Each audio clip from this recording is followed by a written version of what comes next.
ሰላም ቤተሰቦች እንዴት አላችሁ? ዛሬ በቪዲዮ መልክ ያመጣሁት እንግዲህ ኮንተንቶችን ጉዳይ የተመለከቱ መረጃዎችን ከማጋራትን ባሻገር ወይም ደግሞ ሰፊ ሀሳብን ከማንሳቴ በፊት ለእናንተ እጅግ ምስጋና ስለሚያስፈልጋችሁ በእርግጥም ቤተሰቦች መሆናችሁን በተደጋጋሚ ገልጽላችኋለሁ።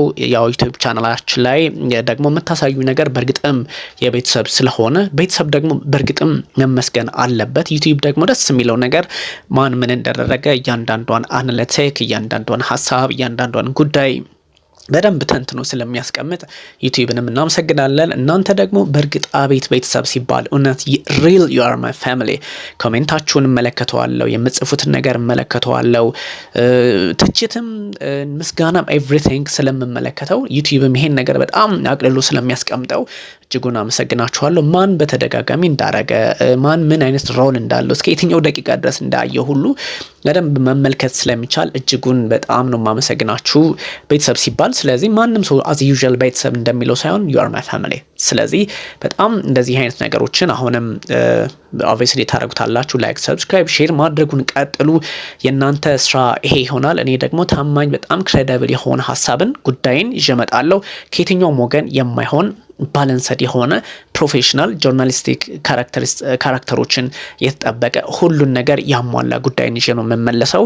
በነገራችን ላይ ኮሜንት ስታደርጉ በነገራችን ላይ ሀሳብ እንዲታረግ ምናምን ባለፈው አሁን ለምሳሌ ቪዲዮ ተገልብጦ ነበረ። ለምን ተገለበጠ? በተለያየ አንግል አይታችሁት ነግራችሁ ነበረ። ወዲያውኑ ተስተካክሏል። እጅጉን አመሰግናችኋለሁ። ስለዚህ የማይሆን ነገር አይደለም ፕሮሚስ የማደርገው በትክክል የሚተገበር ነው። ደግሞም በትክክል እውቀት የምታገኙበት ቻናል ሚዲያችሁ ታደርጉታላችሁ። የሁላችሁን ኮንትሪቢዩሽን እንዲሁ መና የሚቀርም አይደለም። እኔ እጅጉን ኮንሲደር አደርጋለሁ። ከፍ ስንል ደግሞ የተለያየ ፕሪቪሌጅ ይኖራችኋል ለእናንተም ለእኔም። ሰው ቤተሰብ ስላችሁ ፕራውድሊ ነው የምናገረውና እጅጉን አመሰግናችኋለሁ ለማለት ነው። እንግዲህ ዛሬ ደግሞ ትንሽ ሰፋ ያለ ጉዳይ ይዤ መጥቻለሁኝ። በእርግጥ ከሰሞኑ በጣም በስፋት ስንመለከተው የነበረ ጉዳይ የኢራንና የአሜሪካ የኒውክሌር ጉዳይ ምንድነው፣ አንደምታው ምን ላይ ሊደርስ ይችላል የሚሉ ሀሳቦችን በስፋት በትንታኔ መልክ ስናቀርብ ነበረ።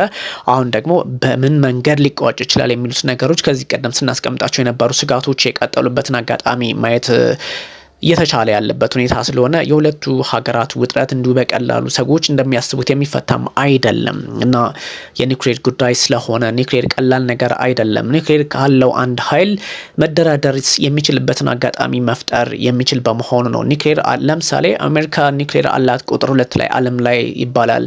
ኦብቪየስሊ አላት። የአይኤኢኤ መረጃም በዛ መልክ ነው የሚያሳየው። ሩሲያ ቁጥር 1 ላይ ተቀምጣለች። 5500 or 6000 የሚያደርጉታሉ ከዛም በላይ። ስለዚህ እነዚህ ነገሮች ለመደራደር ዓለማችንን ፖለቲካ ለመዘወርም ትልቁን ሚና መጫወት የሚችለው ይሄ ስለሆነ ከዚህ አንጻር ነገሮችን ማየት መዳሰስ ስለሚያስፈልግም ነው ውድ ተመልካቾች። ስለዚህ የኢራንና የአሜሪካ ኒውክሌር ድርድር ምን ላይ ደረሰ የሚል ጥያቄ ሁላችሁም የምታዩት ስለሆነ ምን ላይ ደረሰ፣ አንደኛው፣ ሁለተኛው፣ ሶስተኛው ዙር ድርድር ንግግራቸው በተለያዩ ከተሞች ለምሳሌ አንደኛው ዙር በኦማን ተካሄደ፣ ሁለተኛው ደግሞ በጣሊያን ሮም፣ ሶስተኛው ደግሞ በተመሳይ ተመልሶ እዚሁ መካከለኛው ምስራቅ ላይ በኦማን ተካሄደ። አራተኛው ዙር ደግሞ ሮም ላይ ይደረጋል ተብሎ ቅዳሜ እየታሰበ ነበረ። አልሆነም። ያልሆነበት እንግዲህ ምክንያቶች ምንድናቸው? በሚያስቅ ሁኔታ ሎጂስቲክስ የመሳሰሉ ጉዳዮችና አንዳንድ ቴክኒካል ነገሮች ባለመሟላታቸው የሚሉ ሀሳቦች አሉ። እሱም ብቻ አይደለም። ፕሬዚዳንት ዶናልድ ትራምፕ ሪፐብሊካኑ በኢራን ምርቶች ላይ ከነዳጅ ጋር ከፔትሮኬሚካል ጋር የተገናኙ ጉዳዮች ላይ ማዕቀብ መጣላቸውን ተከትሎ ይሄ ሀሳብ እጅግ አስቸጋሪ በመሆኑ ማዕቀብ ለመጣል ለምን አነሳሳቸው፣ ውጥኑ ምንድነው የሚለው ነገር ግምት ውስጥ በስፋት መግባት አለበት። የኢራን ፖለቲከኞች በተደጋጋሚ ማዕቀብ ከተነሳለን እኛ እንደራደራለን የሚል አቋምም ስላነበራቸው ከዛ አንጻር እንግዲህ አሁን ያለው ነገር ጨዋታ ፈረሰ አይነት እየሆነ መጥቷል ነው።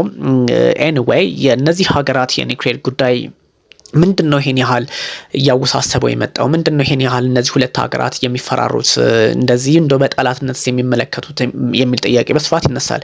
በተደጋጋሚ ብዙዎች ይላሉ አሜሪካና ኢራን በጣም ከነሱ በላይ መካከለኛው ምስራቅ ወዳጅ አልነበረም። በሚገርማችሁ ሁኔታ ወዳጅ የሚባል ነገር መካከለኛው ምስራቅ ላይ ያለ ኢራን ያለ ፐርሺያ ሲቪላይዜሽን ያለነ እንግዲህ የነ ሻህ መንግስት ያለነሱ ያለ ቴህራን ዋሽንግተን በመካከለኛው ምስራቅ አቅም የለኝም እስከ ማለት ደርሳ ነበረ። ወይንም ደግሞ ያለ ኢራን ጉዳዮችን ማሳካት አይቻልም የሚባል ደረጃ ላይ ነበሩ። በጣም ወዳጆች ነበሩ ለማለት ነውና ምን ማለት ነው ታዲያ አሁን እንዴት እንደዚህ ውጥረት ውስጥ ገቡ የሚለው ነገር ደግሞ እጅጉን አሳሳቢ ነው። እንግዲህ ከታሪካዊ ነገሮች በተወሰነ መንገድ ጠቁም አድርጌ ማለፍ አለብኝ።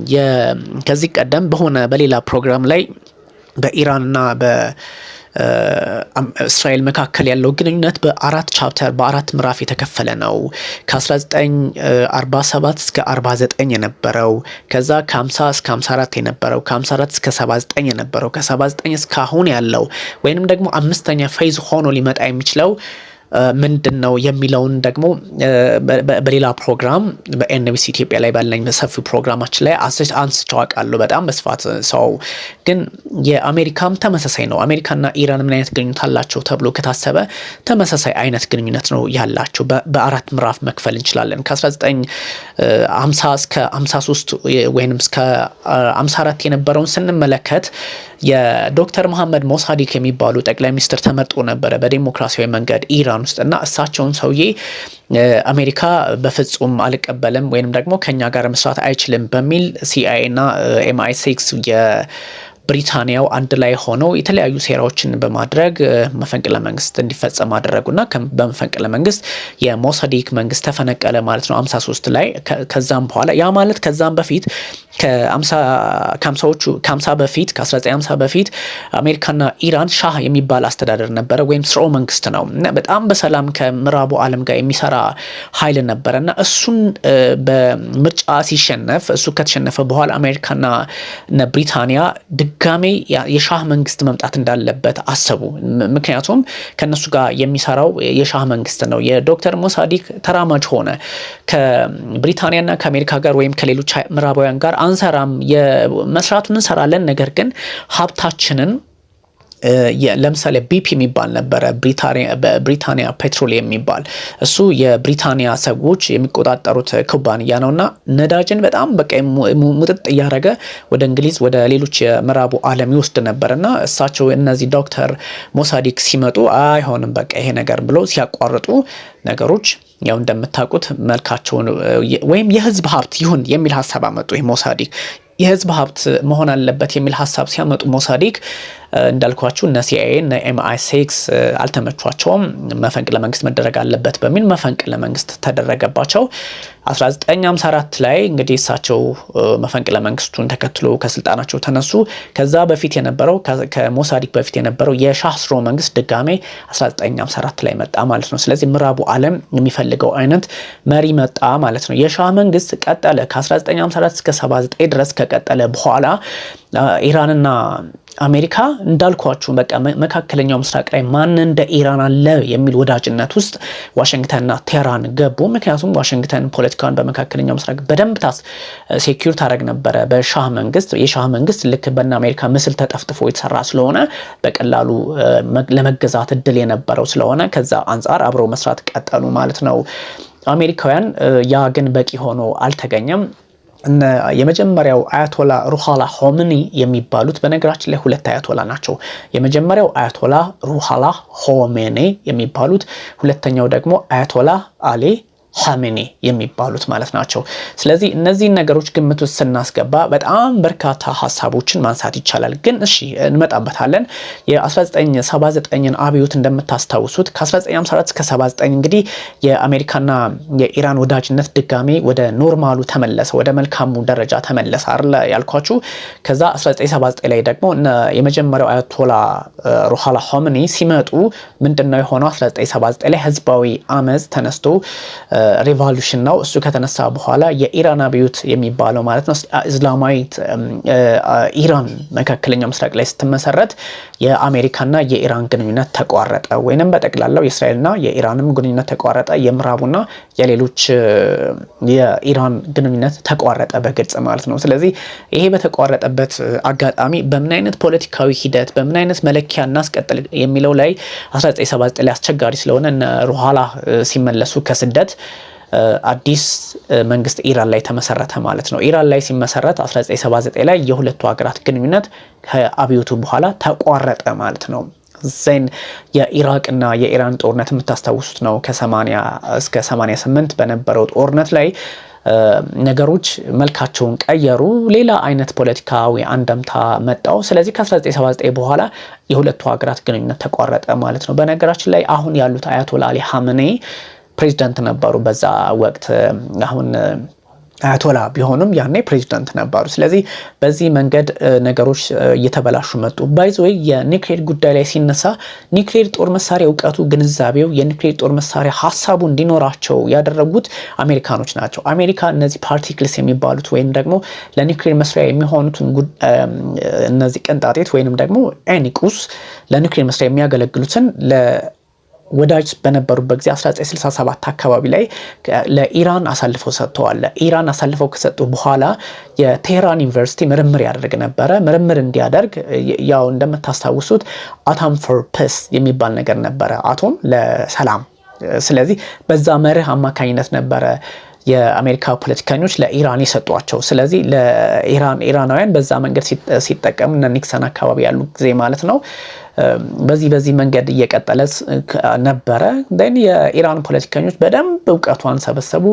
ከዛ በቴህራን ውስጥ ያለው የኒውክሌር ሳይንስ ግንዛቤ እያደገ መጣ። ከ1979 በኋላ ሲጣሉ ያሳደጉት እነማን ናቸው? እነ ሶቪየት ህብረቶች። ያኔ ደግሞ እንደምታውቁት የሁለት ዓለም ጊዜ አልነበረ። ዩኤስኤስአር እና ዩኤስ የሶቪየት ህብረቶችና የአሜሪካ ዓለም ነበር አይደለ? ከዛ አንጻር ደግሞ ነገሮችን እዛ ላይ መቋጨት ስለነበረባቸው ሶቪየቶች እያገዟቸው ቴህራኖችን አስቀጠሉ። እንዲህ አለ። ስለዚህ 79 ላይ በዚህ መንገድ ተጀመረ ማለት ነው። ከዛ 1990ዎቹ ላይ ሶቪየት ስትፈርስ የነበረው ግርግር የሚታወቅ ነው። 2003 ላይ አካባቢ ላይ ደግሞ እነ አህመዲን ጃድ የሚባሉት ጠንከር ያለ አቋም ያላቸው ወይም ደግሞ ራይቲስት ናቸው። በነገራችን ላይ ራይቲስት ማለት ትንሽ ወግ አጥባቂ አይነት ነገር ነው። ስለዚህ እሳቸው ሲመጡ ነገሩ ተቀየረ፣ ማዕቀብ ምናምን እያለ ቀጠለ ማለት ነው። እንዲህ እያለ 2009 ላይ በጣም የመንግስታቱ ድርጅት ሳይቀር ከባድ ማዕቀብ በኢራን ላይ ጣለባት እና ሁኔታዎች እጅግ የተወሳሰቡ የአስፈሪ የሆኑ የመጡበትን አጋጣሚ ስንመለከት እንዲሁ በቀላሉ የሚታይ አይደለም ወደ ተመልካቾች። ስለዚህ 4 ምዕራፍ ነበራቸው አሜሪካና ኢራን የነበራቸው ግንኙነት ማለት ያስደፍራል። ከ50 በፊት የነበረውን ትተን እንኳን ከ50 እስከ 53 ያለው 1፣ ከዛ ከ54 እስከ 79 ያለው 2፣ ከ79 ቀጥሎ እስከ 2000 አሁን ድረስ ማለት እንችላለን 3 እስከ 2015 3 ወይም ደግሞ አሁን ያለው አለ። ከዛ ወደፊት ሊኖር የሚችል አለ። ስለዚህ የግራ የሚያጋባ ግንኙነት ነበራቸው። በጣም ወዳጆች ነበሩ። በጣም የደረሱ ኃይላት አሁን ላይም ሆነዋል። ወደፊት ደግሞ የሚፈጠረውን 5ኛውን we don't know አናውቀውም። ስለዚህ በዚህ አይነት ግንኙነት ምዕራፍ ያለፉ ሀገራት ናቸው። አሁን ምን ላይ ነው የድርድር ሁኔታ የሚል ጥያቄ የሚነሳ ከሆነ አሁን ያለው ድርድር ቅድም ባነሳውላችሁ መንገድ ኦማን፣ ሮም፣ ከዛ ድጋሚ ኦማን፣ ከዛ ደግሞ ሮም ሊደረግ ነበር። 4ኛው ተሰርዟል። 4ኛው የተሰረዘበት መንገድ ሎጂስቲክ የሆኑ ቴክኒካል ጉዳዮች ምናምን የሚሉ ሀሳቦች አሉ። ኦብቪየስሊ ዲፕሎማቲክ ላይ በዛ መንገድ ሊወራ ይችላል። ነገር ግን እሱ አይደለም አሁን ያለው ሁኔታ። የቅድም እንዳልኳችሁ ዶናልድ ትራምፕ በቅርቡ ከቀናት በፊት ማዕቀብ ጣሉ። በእነዚህ በነዳጅ እና በፔትሮኬሚካል ምርቶች ላይ ማዕቀብ ለመጣሉ ጥን ያዙ ወይም ጣሉ። ይህን ነገር ስንመለከት ደግሞ ምን አይነት የፖለቲካ ልዩነት መጣ በሚል ነገሮች ኦቨርተርን ተደረጉና አሁን የሚያደርጉትን ድርድር ለመቋጨትም ተገደዱ ማለት ነው። ሶሪ ይቀጥላል። አክቹሊ ቴክኒካል የሆኑ ነገሮች ይቀጥላል። በዚህ ልክ ላይ በመንጠልጠል ላይ ያለ ነው እና እንደዚህ አይነት ነገሮችን ሰፋ አድርጎ መመልከትም ያስፈልጋል። የኢራንና የአሜሪካ የኒውክሌር ጉዳዮች በዚህ የቀጠለ ቢሆንም የ2015ቱንም ማንሳት አለብን። 2015 ላይ የነበረው ስምምነት ምንድን ነው የሚል ጥያቄ መነሳት አለበት። አይሆፕ 2015 ላይ የነበረው ባራክ ኦባማ እንግዲህ የእሳቸው አስተዳደር በነበረበት ጊዜ 2015 ላይ ያደረገው ምንድነው እነዚህ P5+1 የሚባለውን ወይንም ደግሞ 5ቱ ቋሚ የጸጥታው ምክር ቤት ቻይና፣ ሩሲያ፣ ብሪታንያ፣ አሜሪካ እና ፈረንሳይ ያሉበት የኒውክሌር ስምምነት የኢራን የኒውክሌር ስምምነት ነው የሚባለው እሱ ተደረገ ማለት ነው። እሱ እንዴት ነው የተደረገው ወይንም ደግሞ እሱን እንዴት መገንዘብ እንችላለን? +1 እነዚህ ስለዚህ P5 ማለት አምስቱ ቋሚ የጸጥታው ምክር ቤት ፐርማነንቶቹ አሉ። +1 ማነች? ጀርመን ነች። ያው እሷ የጸጥታው ምክር ቤት ስለሌለች ሲጀመር የሁለተኛው የዓለም ጦርነት ተሸናፊም ስለሆነች ማለት ነው። በዛ መንገድ በዛ ፍሬም ልክ የተቀመጠውን ስምምነት ኢራንም የነበረችበትን 2015 ላይ ባራክ ኦባማ በነበሩበት ጊዜ ስምምነት ላይ ተደረሰ። ባራክ ኦባማ እንግዲህ ከስልጣን ሲነሱ 2016 ላይ ዶናልድ ትራምፕ ጥያቄ ያነሱ። ይሄ ነገር አያስፈልግም፣ ኢራንን የኒውክሌር አቅም ወይም ፓወር እንዲኖራት የሚያደርግ ጉዳይ ነው የሚል ሌላ ጥያቄ ማንሳት ጀመሩ ዶናልድ ትራምፕ። እንዳሉትም እንግዲህ ወጡ ማለት ነው ከጉዳዩ ላይ። ስለዚህ 2018 ላይ በግልጽ ከኒውክሌር ስምምነቱ አሜሪካ ወጣች። አሜሪካ ኢንዳይሬክት በሆነ መንገድ ስትደራደር ቆይታ ዶናልድ ትራምፕ ድጋሚ ሲመጡ ደግሞ ቀጥተኛ በሆነ መንገድ እንደራደር የሚል ሀሳብ አመጡ። ኢራን ግን ተደራዳሪ ሆና ይቀጥላ ነበረ ማለት ነው። ባይዘዌ ተመልካቾቻችን ይሄ ምንም እንትንና ሌላ አይነት አንደምታ የሌለው ሌላ አይነት የፖለቲካ ግርግርም የፖለቲካ ፍላጎትም የለውም። ኦብቪየስሊ የኛ ፕሮግራም በጣም ነፃ ግልጽ ነው፣ ሰዎች እንደሚያስቡትም አይደለም። ስለዚህ ምን አይነት ስምምነት ተደረገ ሊደረግ ታስበዋል ከተባለ አሁን ባለ ሁኔታ እጅግ የሚያሳስቡ የስምምነት አይነቶች ሊኖሩ ይችላሉ። ኢራን ሙሉ በሙሉ ኒውክሌር ማቆም አለባት፣ ላይኖራት ይገባል ነው። ዶናልድ ትራምፕ የማይሆን ከሆነ ኢራን ዊል ቢ ባምብድ ወይም ደግሞ ኢራን ልትመታ ትችላለች የሚል ነገር ያስፈልጋል። ናው አሁን ባለው ደግሞ አለማችን ላይ ሁኔታዎችን በተለያየ መንገድ ማየት ያስፈልጋል። ከመጠቃቃት ባሻገር ሰላም እንደሚያስፈልግ ደግሞ ብዙዎች ይገነዘባሉና ፒስ ፎር ኦል ሰላም ለሁሉም ያስፈልጋል የሚል የፖለቲካ ግንዛቤ ወይንም ደግሞ ኮንሰፕት ያላቸው ሰዎችም እንዲሁም ከግራ ከቀኝም በመውጣት ላይ ይገኛሉ። ያም ሆኖ ግን አቅም ይፈልጋል። አንዳንድ ድርድሮች፣ አንዳንድ አካሄዶች ሰዎች እንደሚሏቸውም ሳይሆን በደንብ ግራና ቀኝ ታይተው መቀመጥ ያለባቸው ጉዳዮችን ማንሳት ያስፈልጋልና ከዛ አንጻር እንዲሁ ቀለል ተደርጎ የሚመለከቱት እንዳልሆነ ለማሳየት ነው። ስለዚህ ይሄኛው ስምምነት በምን መንገድ ሊጠናቀቅ ይችላል? አሁን ባለው ሁኔታ አራተኛው ዙር ተራዝሟል ነው እንጂ ተቋርጧል አይደለም፣ ተራዝሟል ነው። ስለዚህ ዶናልድ ትራምፕ ኢራን ላይ ጥቃት ልንሰነዘር እንችላለን ሳይሆን ጥቃት ተሰነዘረባታል ሲሉ የራሳቸው ምክንያት አላቸው። ስለዚህ አሜሪካና ኢራን ያላቸው የኒውክሌር ድርድር በዚህ ልክ እንዳለ ሆኖ መርሳት የሌለባቸው ተመልካቾች አሜሪካና ኢራን ጦርነት ውስጥ ይገባሉ ወይ ብትሉ አይገቡም ነው ምላሹ ሊሆን የሚችለው።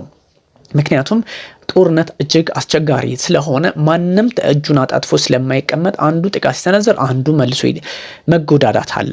ያም ሆኖ ግን in the world በዓለማችን ላይ number 1 ወይንም ደግሞ the largest military power ያላት አሜሪካ ነች። number 1 the largest military power nation in the world is United States። ስለዚህ ምንም ማድረግ አይቻልም። ይሄ አስቸጋሪ ነው፣ በቀላሉም የሚፈታም አይደለም። ይህ ማለት ግን ምንም እንኳን ነምበር 1 ብትሆን ምንም የተለያዩ ነገሮችን ጫና መፍጠር የሚያስችል አቅሙና ጉልበቱ እንዳላት ቢታወቅም ግምት ውስጥ መግባት ያለበት ደግሞ ኢራንም ቀላል አይነት ኃይል እንዳልሆነች እሱንም ማወቅ እሱንም ደግሞ ማስረዳትም ያስፈልጋል። ስለዚህ እያንዳንዱን በምዕራፍ የትኛው ጉዳት አለው የትኛው እንዳልኳችሁ ነው። የኢራን እጅግ አሳሳቢ የሚሆነው ኢራን ብቻዋን ነው ልትዋጋ የምትችለው። በነገራችን ላይ እዛ አካባቢ ያለው ኃይል በዚህ በአክትስ ኦፍ ሬዚስታንስ ወይንም ደግሞ እነ ሁቲን እነ ሐማስ እነ የሄዝቦላው ማነው የሊባኖስ ሄዝቦላ እነሱ ከታይብ ሄዝቦላ የሚባለው አለ ኢራቅ አካባቢ እነሱን ልትጠቀም ትችላለች አክት ኦፍ ሬዚስታንስ በሚባለው አካሄድ። ግን ይህን ደግሞ ማየት አሁን ባለው ሁኔታ እጅግ አስቸጋሪ ነው። ለመሰላችሁ እነዚህ ኃይላት ተዳክመዋል። ሐማስም ያለበትን የምታውቁት ነው፣ ሁቲም ያለበት ነው። ሁቲ እንኳን ስቲል ፋየር ያደርጋል። ዛሬም የኢራን የእስራኤል ሰሜን እስራኤል አካባቢ ላይ ጥቃት ሰንዝሯል። ሶ ኦብቪየስሊ አቅም እንዳለው ይታሰባል። ብዙ ታሪካዊ ነገሮች አሉ፣ ወደ ኋላ እንመለስባቸዋለን። ግን ደግሞ አሁን ባለው ሁኔታ በዚህም አንደኛ እስራኤል የምትባለው ፓወር ምን እንዳላት ስለሚታወቅ ነው። በሚስጥርም ይሁን በድብቅም ይሁን ፈልገውትም ይሁን ብቻ እስከ 90 የሚደርሱ የኒውክሌር አርጫፎች እንዳሏት ይነገራል። በእርግጥ የእስራኤል መንግስት እንደዚህ አይነት ነገር አያምንም። ያም ሆኖ ግን እሱም አላት። ኢራን በተወሰነ መጠን እስከ 6 ወይም 7 የሚደርሱ በቀናት ውስጥ መታጠቅ የምትችልበትን እስከ 8 ማክሲመም 8 ቀን በ8 ቀን ከፈለገች በ8 ቀን ውስጥ የአቶሚክ ቦምብ ልትታጠቅ የምትችልበትን አጋጣሚ እንደፈጠረች ይታወቃልና ቀላል ውጥረት አይሆንም። ለምሳሌ በ1945 በሁለተኛው የዓለም ጦርነት በሂሮሺማና ናጋሳኪ ላይ አሜሪካ የተጠቀመቻቸው አቶሚክ ቦምቦች አሉ አይደለም ታስታውሷቸው። እነሱን አሁንም ድጋሚ አሁን ኢራን ቢያንስ የነዚህን ያህል አቅም ያለው ኒውክሌር አብላልታለች። 60% ኒውክሌር ማብላላት ስለቻለች ማለት ነው። ስለዚህ ውጥረቱ ቀላል ሊሆን አይችልም። አያቶላ አሊ ኻሜኒም ጉዳዩን በቀላሉ አንመለከተውም በሚል እየዛቱ ይገኛል። ያም ሆኖ ግን ሰላም ለምድራችን ስለሚያስፈልግ እና ዶናልድ ትራምፕም ነገሩን ለማርገብ ፍላጎቱ እንዳላቸው ይታወቃል። እና አያቶላ አሊ ኻሜኒም ከዚህ ከማዕቀቡ ከምንም ጋር በተገናኘ እንደዚሁ የማቆም ፍላጎት እንዳላቸው ይታወቃልና ሁኔታዎች እጅግ ውስብስብ ቢሆኑም ግን ሰላም ለምድራችን ይመጣል ተብሎ ይታሰባል። ውድ ተመልካቾቻችን እጅጉን ነው የማመሰግናችሁ። ላይኩን፣ ሰብስክራይብ፣ ሼሩን እያንዳንዱን እንቅስቃሴያችሁን አሁንም እንዳትረሱ። አመሰግናችኋለሁ።